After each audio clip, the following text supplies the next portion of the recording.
Boas-vindas a mais um episódio do podcast Me Conta a Sua História, nessa temporada que traz histórias de mulheres e seus negócios.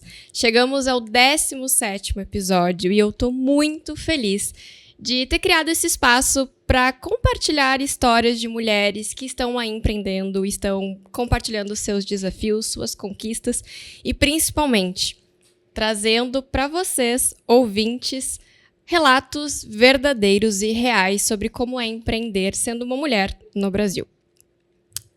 Estamos no 17º episódio, penúltimo nessa temporada, mas eu preciso te fazer aquele convite de sempre. Você já avaliou o Me Conta Pod na plataforma de áudio que você está nos ouvindo ou nos vendo? Me dá 5 estrelas, viu? Se você está assistindo no YouTube, já ativa as notificações para ficar sabendo sobre os próximos episódios e as próximas histórias reais que vão passar por aqui. Agora sim, vamos conhecer a episódio... Vou fazer de novo. Agora sim, vamos conhecer a entrevistada de hoje? Bom, a entrevistada de hoje, ela decidiu trilhar o caminho do empreendedorismo super cedo. Ela tinha 22 anos, há 10 anos a menos do que eu tenho hoje quando eu tô gravando esse episódio. E ela foi movida pelo desejo de crescer, de conquistar o seu espaço e ter autonomia, o que é muito parecido com todas que passaram por aqui. E ela deu o primeiro passo nessa mudança quando ela criou o grupo JB, Consultoria Estratégica, onde ela leva inteligência de mercado, leitura de cenários e soluções personalizadas para empresas que buscam se fortalecer e crescer de uma forma estratégica. Com vocês, eu recebo hoje a Juliana de Moraes. Bem-vinda, Juliana. Muito obrigada, Tainá. É uma alegria estar aqui para compartilhar a minha história. Que momentos importantes, espaços importantes como esse, para que a gente possa estar fortalecendo, né? Outras mulheres nessa jornada, uma jornada que não é fácil e nem nunca vai ser para todas nós, né? Exatamente. E é por isso, ou melhor, nesse caminho que a gente vai começar do início mesmo, né? Porque, assim, apenas 22 anos é muito jovem. Tudo bem, né, Juliana? Tu é muito mais velha do que eu. Mas, assim, 22 anos, normalmente no Brasil, pelo menos na minha geração, era a época que a gente estava se formando na faculdade, saindo, pensando, será que eu fiz a escolha certa da profissão? E tu já decidiu, vou empreender. Conta pra gente como é que foi esse caminho e o que te realmente fez tu decidir, não, é isso que eu vou fazer? Vou começar, então, pela minha infância, né? Na verdade, eu comecei a empreender com 7 anos, quando eu comecei a fazer pulseiras de miçanga para vender para os meus colegas de escola. Eu venho de uma mãe que é vendedora, sempre trabalhou com vendas, então a venda está no sangue. Sim. Sempre gostei de atuar com vendas.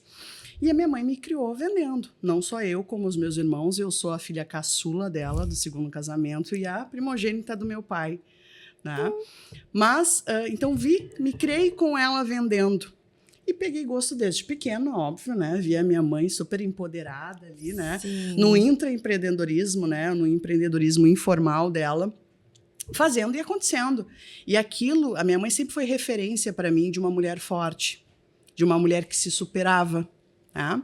Só que a minha mãe ela tinha mais o tino comercial. E o empreendedorismo ele nos exige um passo a mais, que eu vou compartilhar um pouco mais nessa jornada, né? Nesse bate-papo.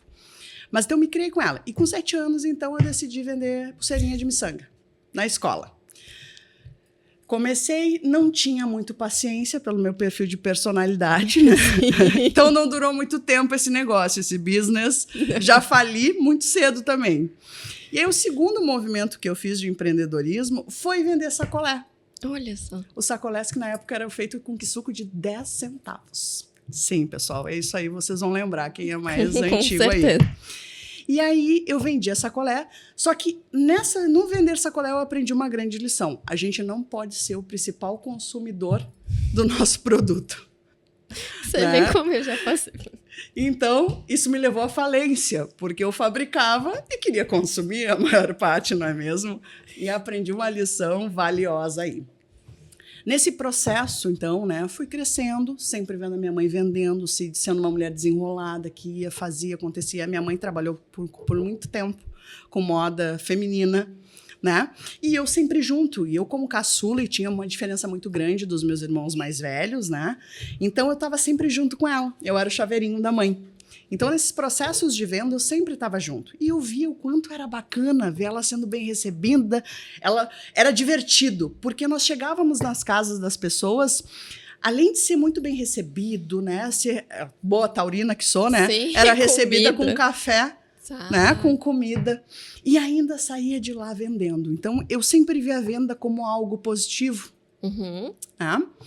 Quando eu cheguei na fase, sempre tive a oportunidade de ter um bom estudo, uma boa estrutura nessa perspectiva, né? Tive essa possibilidade, esse acesso, que também não é qualquer uma que tem. E também não foi a realidade de outras gerações da minha família, né? O acesso ao estudo.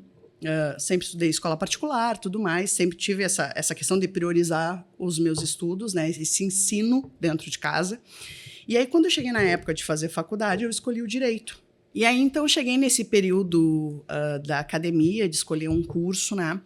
E eu sempre fui uma pessoa que eu tive sempre uma intolerância a injustiças, né? E aí, de onde é que vem essa minha intolerância? Vem por ser uma mulher negra, né? Ainda na infância, eu passei por situações de discriminação em função da raça. Claro que na época eu não tinha esse conceito, né? E aí esses ataques que eu sofria, eu entendia como algo pessoal, como algo que falava sobre mim, não sobre a minha raça. Entrei no direito, comecei a minha jornada do direito, e aí já no segundo, terceiro semestre, eu me aproximei muito da área de direitos humanos. E nessa área, por muito tempo, eu fui pesquisadora de raça e gênero, né? Dentro do direito, eu me descobri uma mulher negra. Pois é. Né? A partir dos direitos humanos, da interseccionalidade, raça e gênero, é que eu fui entender as dinâmicas sociais e a intervenção que se tinha do direito em relação a isso, né? E, claro, por óbvio, me deu mais sede ainda, né? De alguma forma, de querer contribuir e potencializar. Nessa jornada, me tornei membro fundadora da Comissão da Verdade sobre a Escravidão Negra da OBRS, sou ainda integrante da instituição, mas desde o projeto em si, né, de comissão, eu participei dessa estruturação exatamente por me tornar referência na área. Né? Então, me posicionei dentro do direito como referência nessa área de pesquisa. E, a partir daí, claro, comecei a galgar e descobrir esse meu espaço e essa minha força também de voz. Né? Consegui transmitir esse conhecimento e impactar de alguma forma. Mas, de qualquer forma, o que na jornada eu comecei a perceber ali, muito cedo, né? Que não bastava. Que para fazer uma transformação, para que eu realmente conseguisse tocar as pessoas, mudar vidas, transformar vidas, aquilo ali não me bastaria, né? E aí, dentro dessa jornada, eu vivi um processo de autoconhecimento muito grande, de inteligência emocional. E neste processo, eu tive a oportunidade de entender o porquê que eu estava no direito. O que eu estava buscando verdadeiramente ali dentro, né? E aí eu entendi que não era sobre a minha carreira, não era sobre a missão, né? Eu estava buscando sanar uma dor que é uma dor não só minha, mas que foi a dor de ancestrais meus também, né? E que reverbera ainda hoje na sociedade de diversas formas, né? E aqui fica uma consideração de que o racismo, ele não... Quando a gente fala mata, né? Mas ele mata as pessoas de diversas formas, não só fisicamente, mas ele mata emocionalmente, ele mata psicologicamente, né? Então, ele agride de diversas formas e, infelizmente, é ainda um cenário muito real. Né? Então, enfim, entendi naquele momento, né? Nessa jornada, nesse entremeio em que eu estava iniciando, a minha mãe, ainda ali, quando eu iniciei a faculdade de Direito, ela estava trabalhando com representação comercial. E aí, a minha mãe ficou muito doente. Teve um problema de saúde muito sério. E eu tive que assumir, então, a representação comercial dela. Ela atendia fábricas, né? Representava aqui no estado. E eu tive que assumir. E, claro, a representação, quem gosta, quem tem tino comercial e gosta, sempre dá resultado. Não tem como, né? Tudo a gente vende, essa que é a verdade, né? Aqui estamos vendendo, estou vendendo para vocês a minha imagem, a minha comunicação, né? Enfim, a gente o tempo todo está vendendo. E aí eu assumi a representação comercial que a minha mãe atuava, né? As marcas que ela representava, para dar segmento. Até porque ela realmente ficou muito debilitada, não tinha como. Então, nesse meio, eu já estava sendo representante comercial, né? Tava com o pé na estrada aqui no estado e tudo mais. Enfim, tive essa virada de chave, esse momento decisor, porque o que acontecia? Para mim, os meus resultados eles estavam aquém do que eu merecia, aquém do meu potencial, aquém da entrega que eu fazia. Eu sabia que eu estava dando o meu 100%, mas o resultado não era de 100%. Sim. Então, alguma coisa estava errada. E foi um momento, então, que eu tive acesso a essa questão de inteligência emocional, que eu tive acesso, né, a imersões, e que eu fiz, e aquilo ali foi uma virada de chave, né? Começou, né, teve um forte impacto emocional, virou a minha chave, mas começou uma jornada de uma nova Juliana a partir dali. Na época, quando eu abri a JB, então a JB começou nesta área de representações, né? Começou na área comercial. Fiquei com ela durante um tempo, uns anos, né? Até que neste meu processo de mudança, eu entendi, eu me apaixonei, na verdade, pelas transformações que eu comecei a viver em mim. Né? O quanto aquele conhecimento em neurociência, em psicologia positiva, o quanto ele estava me impactando, o quanto ele estava mudando os meus padrões mentais. E, gente, a mudança, ela é uma constante. A gente vai colher, eu hoje colho coisas que foram plantadas lá atrás, né, de mudança de padrão. Então, é sobre isso, é uma jornada, não é uma corrida de 100 metros. E por isso que é muito necessário, para todo o processo de mudança, a gente ter muita resiliência. Isso é uma expressão que ficou muito famosa, né? A mudança de mindset. Vamos mudar o mindset. Não é algo que a gente faz da noite pro dia. Claro que não. É algo que tudo que a Juliana contou agora e que todas as entrevistadas, eu adoro falar isso, todas as entrevistadas que já passaram por aqui, elas podem não ter falado com as mesmas expressões, com tanta firmeza e que tu falou agora, mas todas passaram por isso. Elas só viraram a chave de realização para empreender quando elas mergulharam nelas. Ah, não, peraí, eu faço tal coisa. Não, mas eu não gosto disso. O que eu gosto de fazer é tal coisa. Que nem assim, a Jolu veio aqui, né, e falou assim, o que tu gosta de fazer é aquilo que tu vai fazer de graça. Pronto. Se tu faz recebendo ou não recebendo, tu vai fazer bem feito. Sim. E isso eu acho tocante, assim. Mas vamos falar um pouco mais da prática. Quais são os principais diferenciais que hoje a JB, Consultoria Estratégica, ela, vamos dizer assim, entrega, né? Como que tu percebe, tu e a tua equipe, ao fazerem essa consultoria? O que tu traz de diferenciais? Primeiro aspecto da JB, né, falando da consultoria estratégica, a grande virada da marca e da empresa, porque mudou a marca ao longo desse tempo, né? Porque mudou a entrega, as soluções que eu entregava.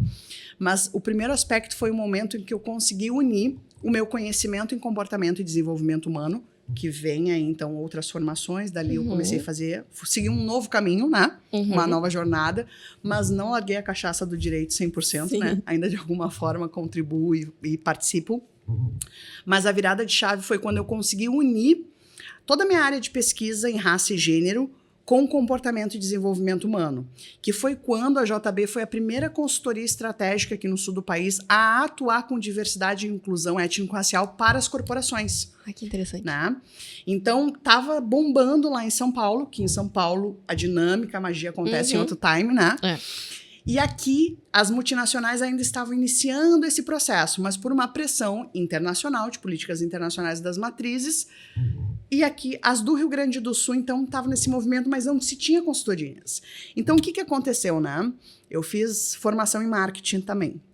E aí, eu brinco que eu sempre fui uma boa marqueteira, porque eu era a pessoa certa no momento certo.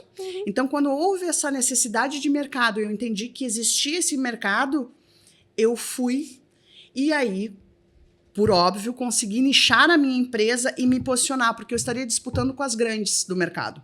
E aí, eu não detinha capital da forma que elas tinham. E o que eu ganhei foi sendo estratégica. Me manter no mercado, eu me mantenho por estratégia. E aí eu quero fazer só uma pequena observação. Fala para os nossos ouvintes o que é ser estratégico, porque as pessoas acham que ser estratégico é uma imensidão de coisas que eu tenho que não sei o que tem, tem que fazer vários cursos para conseguir. Não, né? Explica para as pessoas. Começa pela inteligência emocional, né? Na nossa habilidade de absorvermos um conhecimento, de absorvermos uma percepção e aplicarmos. Fazermos com que isso gere resultados na nossa vida, na nossa jornada. Mas falar de estratégia é nós termos um olhar atento. Eu gosto muito do conceito de leitura de cenário, porque é nós percebermos o que está acontecendo, percebermos a necessidade, percebermos o momento. As pessoas, normalmente, quando começam a empreender, elas querem empreender de forma macro, né? Abarcando muitos públicos, muitas, né, possibilidades. Mas não. Para o teu nome ser lembrado, primeira coisa, né? Escolha, sempre se apresente com o teu nome e um dos teus sobrenomes. Para marcar, a gente tem que marcar a nossa presença para as pessoas, por onde a gente passar. E o segundo aspecto é a mesma coisa. Quando a gente fala de empreender, da tua marca, né, da tua empresa, tu tem que posicionar ela no mercado e deixar ela bem nichada. Tu é reconhecido pelo quê? O que tu faz muito bem? Não tente fazer tudo. Não tente abarcar tudo. Escolha algo que só tu faça bem. Ou que tu venha disputar mercado, né, de uma forma reduzida.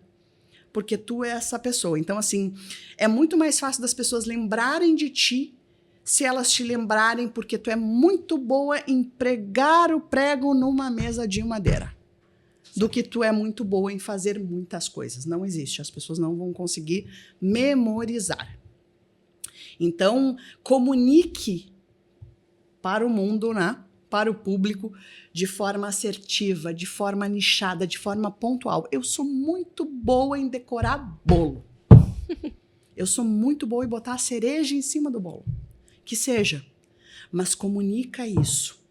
E aí, de tanto tu comunicar isso, vai gravar na mente das pessoas que tu tem essa habilidade.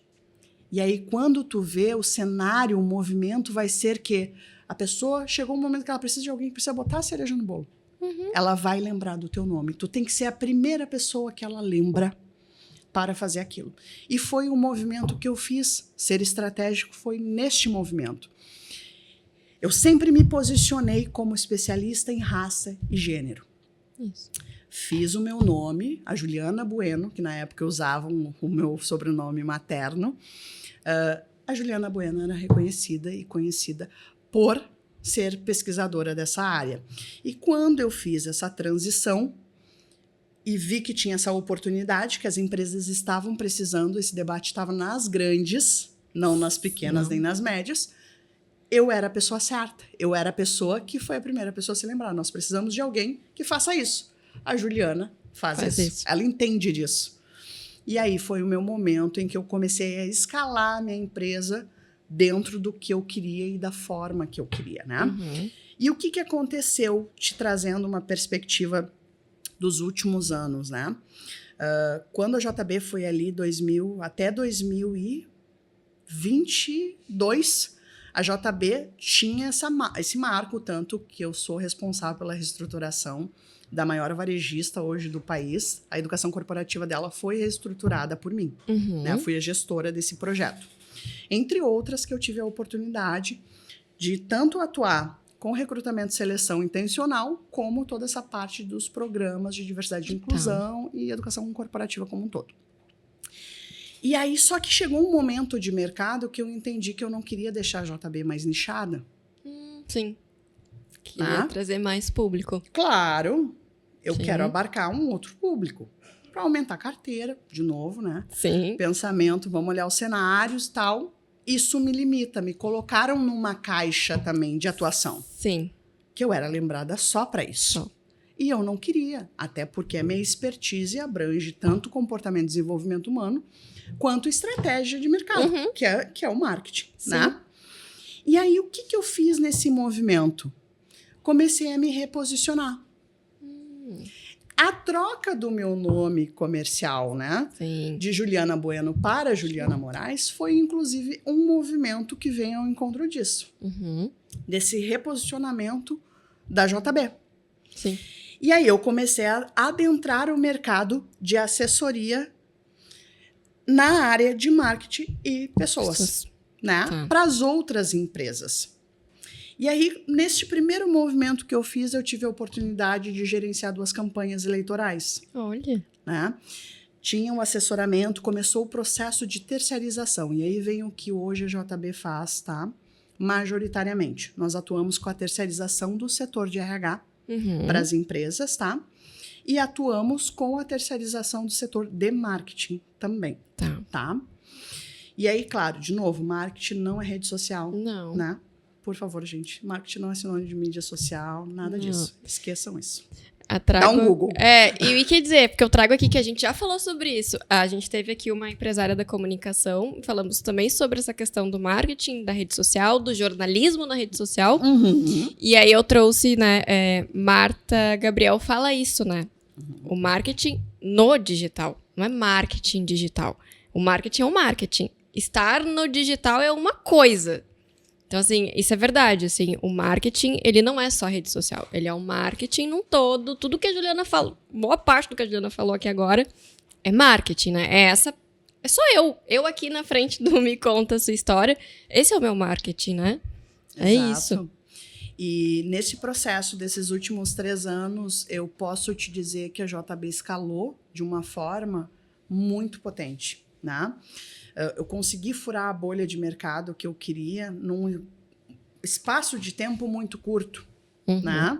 Sim. E aí, com isso, tive oportunidades. Campanha passada, gerenciei 3 campanhas, a vereança, né? Eu e a minha equipe.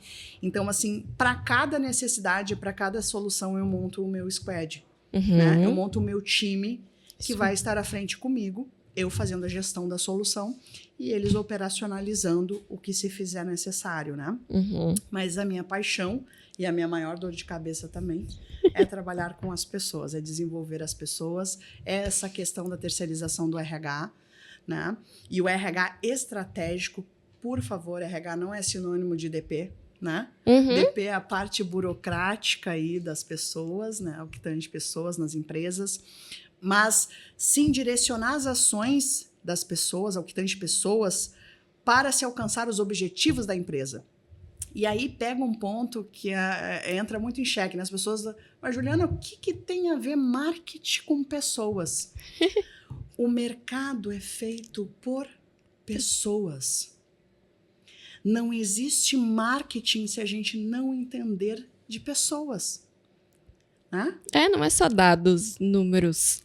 Não, se eu não entender do comportamento, da necessidade das pessoas, não tem marketing, não existe marketing. Né? Até a própria produção de conteúdo na rede social. Vamos pegar a rede social de novo. A rede social, se tu não entende a experiência do usuário com os aplicativos, não vai conseguir produzir um conteúdo que engaje. O que eles estão buscando ali, né? Exato. O que eles estão querendo suprir de alguma forma internamente? Que experiência eles querem ter? Não tem, gente. Tá conectado. São 2 áreas que se conectam totalmente. Tá? Sim. Então, qualquer ação estratégica que a gente faça tem que ter o olhar para as pessoas, tem que entender o que as pessoas querem. E esse é o meu papel, e é isso que eu tenho feito. Parece que bem. Claro, né? Com certeza. Nessa jornada. E quais foram os obstáculos, assim, desse caminho todo? Não só desses últimos 3 anos, essa grande virada de chave que foi muito bem sucedida, mas que se tu pudesse listar 3 obstáculos, assim, os principais que tu passou nessa jornada de empreender. Falta de capital, né? Com Eu certeza. acho que a questão financeira, ela pega muito e aí ela exige de nós muita criatividade. Muita. Né? De novo, muita resiliência, muita persistência, né? A questão também, eu acho, para mim, né, particularmente, para além de ser mulher, a questão de ser negra. Então, eu já passei por situações discriminatórias, inclusive enquanto empreendedora, né? Da minha empresa estar locada num hub de inovação e eu sofrer racismo pela consultora comercial que me atendia. E foi algo que me chocou. E eu te confesso que quando eu decidi sair do nicho, também foi em função disso. Né? E aí eu te digo assim, eu sou uma mulher que eu tenho um preparo multidisciplinar, né? Eu tive oportunidades que eu sei que muitas pessoas não acessam. E mesmo assim, essa experiência me impactou de uma forma, emocionalmente falando, que demorou um tempo para que eu conseguisse falar sobre ela sem chorar. Sim, eu Né? imagino. Então, assim, eu fico pensando nas pessoas que não têm o meu nível de conhecimento, o meu nível de acesso, né? Enfim, tenho pessoas, né, que estiveram me dando suporte de diversas formas e mesmo assim houve um processo, né, que não foi um processo fácil, de eu não conseguir trabalhar com a temática, Sim. porque aquilo perdeu total sentido para mim, Uhum. né? Em função da minha dor, em função de ter visto que eu, naquele momento, naquela situação, não consegui me defender como eu gostaria. Ou na verdade, eu não deveria ter que me defender. Né? Exato. Acho que já começa por aí, né? É. Então, assim, me impactou muito. E foi, inclusive, um dos grandes motivos de eu decidir sair. Tirar a JB deste nicho, Uhum. tá? Uhum. Em função disso. Porque eu não queria mais, então, né, tratar disso. Aquilo perdeu sentido. né? Perdeu o ser para mim. Eu não estaria 100%. E se eu não tô 100% em algo, para mim, eu não tenho por que estar. Né? Eu não vou ser a pessoa que vou chegar lá e vou fazer só por fazer. Sim. Né? Sim, Então, concordo. eu preciso que a minha alma vibre com o que eu faço. Sim. Eu preciso que levantar de manhã todo dia, né? Para tocar, para fazer, tem que brilhar os meus olhos. Então, assim, a questão racial, ela já aconteceu, né? E isso me impactou bastante, assim. Para mim, foi um desafio. Não, por óbvio, né? Como uma pesquisadora, eu sabia que existia, já tinha passado por outras situações, mas da forma que eu passei, eu ainda não tinha passado. E aí, quando eu passei, não. Aquilo, para mim, não deu. E sabe que isso é super contraditório, né? Eu que venho da comunicação empresarial, sei muito do que tu tá falando de inclusão e diversidade, né? Sou jornalista e eu tô realmente trabalhando dentro e fico ali vendo as pessoas, vamos fazer o junho, né? O mês do orgulho. Uhum. Novembro, vamos fazer o não sei o que racial. Aí tu traz esse relato, né? E que é uma coisa muito nossa de colegas, a gente... Por que as empresas fazem isso, né? Não é melhor capacitar... Isso é uma pauta que a gente sempre levanta. Não é melhor capacitar as pessoas primeiro do que ficar só no discurso? Porque esse tipo de coisa acontece, e acontece todos os dias. Inclusive com profissionais que trabalham com a inclusão e com a diversidade. Claro. Não é mesmo? Nesses ambientes que muitas vezes estão dizendo que querem esse processo de mudança, né? Isso. Mas a questão E aí, por que eu optei por trabalhar a questão racial unida à questão de comportamento e desenvolvimento humano? Porque, gente, falar de direitos humanos é a gente falar de respeito, é a gente falar de algo que é um valor, tinha que ser um valor transmitido para todo ser humano, né? É. Se partir do respeito, nós não vamos precisar falar de direitos humanos, né? Exato. Partir do respeito, se tu respeitar o espaço do outro, entender que o teu vai até aqui, o do outro começa ali, tá tudo certo. Sim. Né? Então, tem total relação com desenvolver as pessoas. Total, concordo plenamente. Mas existe uma estrutura, falar de racismo, né? Tanto na sociedade, ou quanto o racismo institucional, é nós falarmos de uma estrutura muito rígida, que entende as pessoas que são diversas, né, como corpos estranhos, né? Toda empresa é um organismo vivo. E quando entra essas pessoas, é isso, vão tentar retirar como um corpo estranho. Ela não faz parte, não é uma igual. Né?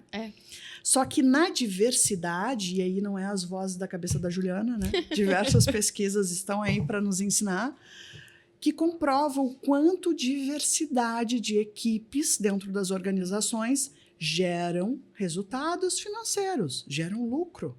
Com certeza.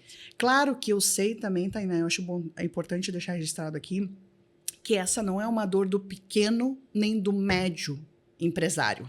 Sim. E porque eu concordo. esse cara, ele tá na correria do dia a dia para sustentabilidade do negócio. Sim. Essa dor e essas situações acontecem normalmente nas de grande porte. Né?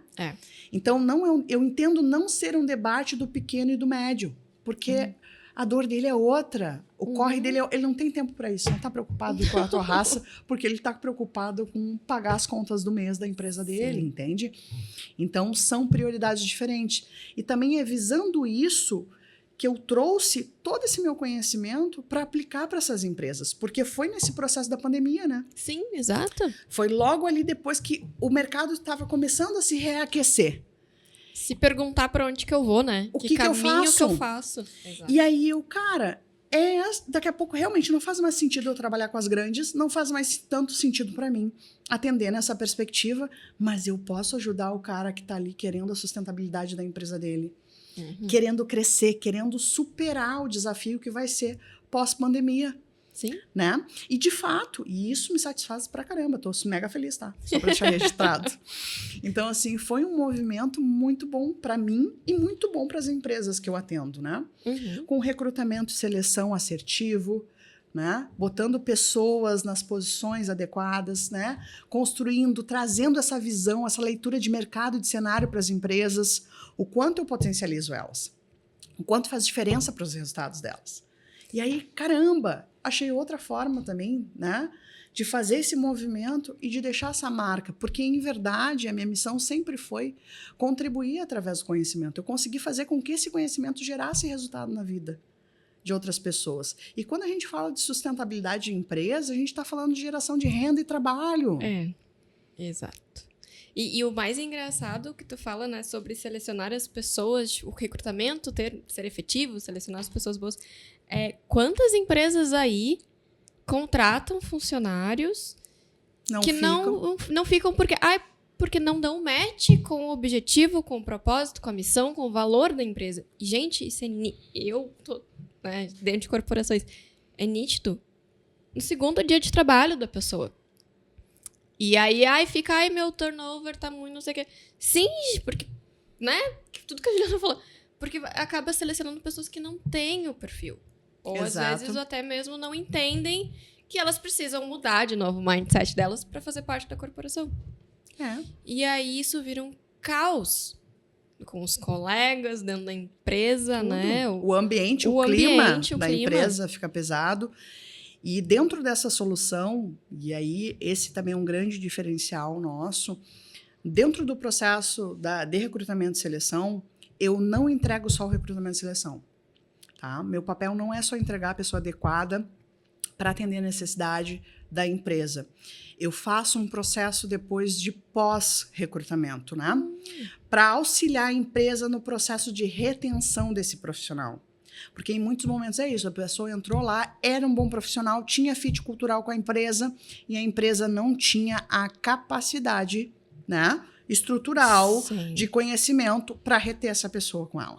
E ela vai embora. Exato. Então, eu também faço esse pós, dentro do pacote de recrutamento e seleção, o nosso trabalho já engloba o pós. Então, tanto eu faço um diagnóstico forte com a empresa para entender a necessidade, porque é muito comum também o empresário chegar para mim pedindo uma coisa que não é a realidade que ele precisa ou que ele comporta. E aí o meu papel como consultora estratégica é orientar ele, olha, ok, entendi o cenário interno, mas não é isso. Né?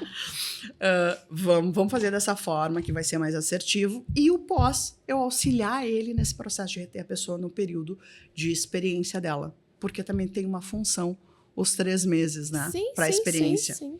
Tem uma função cognitiva aí. Então, assim, é nos 3 meses que a gente vê se a pessoa vai ficar retida ou não, né? Se for bem direcionada, a gente vê ela performando.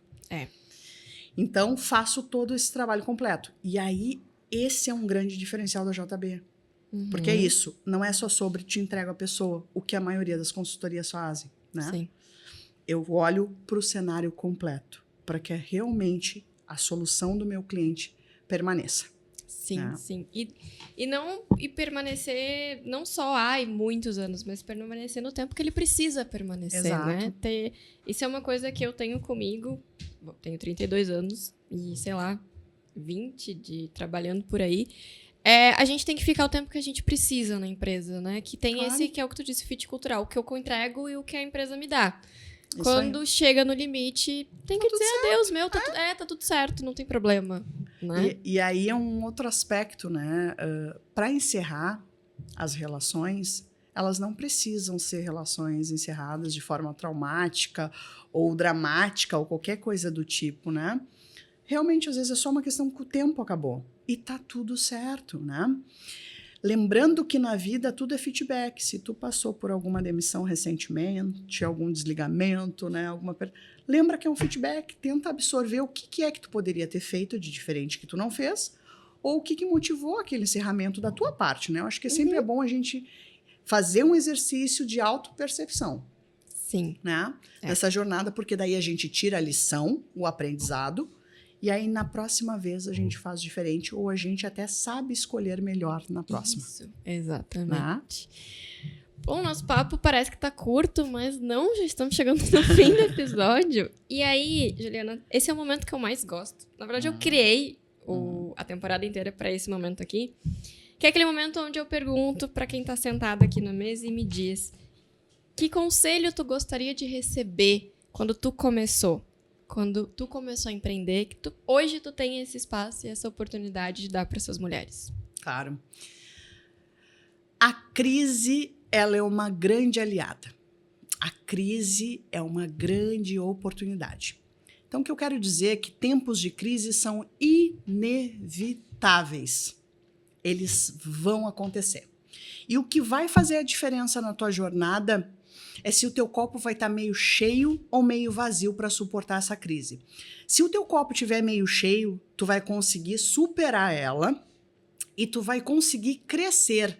Tempos de crise nos oportunizam crescer de uma forma inimaginável, né? Não é à toa que muitas pessoas enriqueceram ao longo da história em tempos de crise. Na crise sempre tem quem chora e sempre tem quem vende o lenço, né? Qual lado tu quer estar?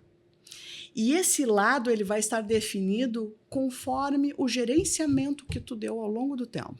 O que tu fez com o que tu tinha hoje? Né? Se tu gerenciar as tuas emoções, se tu gerenciar... A gente sempre tem que ter 3 pilares, tá, Tainá? 3 pilares na nossa vida, eles sempre têm que estar em equilíbrio. Aí é da tua escolha, né? Para mim, o meu pilar emocional, o meu pilar espiritual e o meu pilar familiar. São 3 pilares meus que eu busco sempre deixar eles em equilíbrio. Porque é isso. Em tempos de crise, os pilares têm que estar bem estruturados. Nós temos que ter aquilo que vai nos dar a base necessária para que a gente esteja aí do lado certo, se a gente se gerenciar bem ao longo da jornada, né? Como eu disse, não é a corrida de 100 metros, tá? A gente tem que ter a resiliência aí para ao longo da jornada estar fluindo bem. Então, tudo que puder gerenciar, resolver, não deixar para amanhã o que pode ser feito hoje, tá? Feito é melhor do que perfeito. Faça com o que você tem, de onde você estiver, que vai gerar resultado. Toda ação gera um resultado. Bom ou ruim? Bom ou ruim.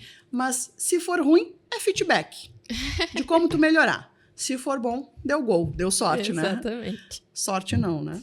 Eu ia dizer, sorte não, né? É todo o nosso trabalho, nossa trajetória, tudo que a gente conversou aqui.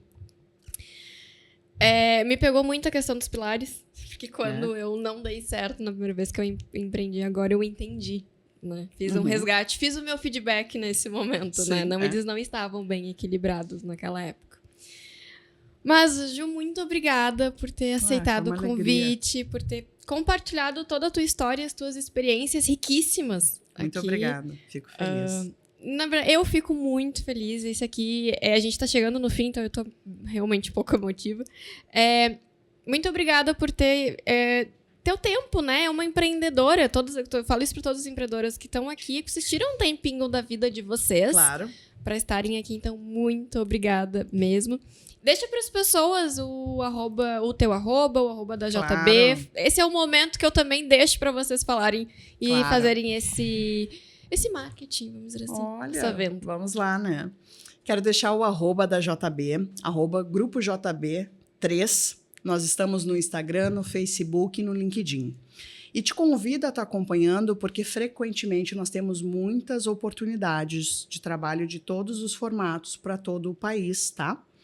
Então, e também trazemos dicas, trazemos orientações, trazemos insights. Então, te conecta lá, arroba Grupo JB 3. Lá também tem acesso ao nosso WhatsApp, então daqui a pouco se precisar de algum auxílio. E eu quero deixar aqui uma última mensagem, para além, né, de convidar vocês a seguir, acompanhar o nosso trabalho e oportunidades também. Daqui a pouco aí alguém que está nos assistindo está precisando de uma recolocação, pode contar conosco. Assim como se algum empresário estiver nos escutando, me chamem para tomar um café, que eu tenho certeza que vou ter a solução ideal aí para a tua empresa, para contribuir, para somar com os teus resultados. Mas eu quero dizer que toda essa jornada, Tainá, não é sobre só resultados financeiros, né? Para mim, é sobre legado. E legado não é o que nós deixamos para as pessoas. Legado é o que nós deixamos nas pessoas. E por onde eu passo dentro dessa jornada, eu busco deixar uma marca positiva, deixar uma contribuição. Eu acredito que nós vamos ser eternos. Sim. Dentro de cada pessoa que a gente passa, consegue ajudar, consegue potencializar, consegue contribuir de alguma forma. Então, te convido a fazer parte do time das pessoas que agem, e agem na direção certa, e conquistam os seus resultados no menor tempo possível. Bom, gente, a gente fica por aqui nesse 17º episódio. Daqui a 15 dias a gente tem a última entrevistada dessa temporada, e então vocês já sabem, né? @meconta.pod no Instagram para conferir bastidores, conteúdos exclusivos e outras perguntas que eu vou fazer para Juliana também, tá tudo lá. E até o próximo episódio. Tchauzinho!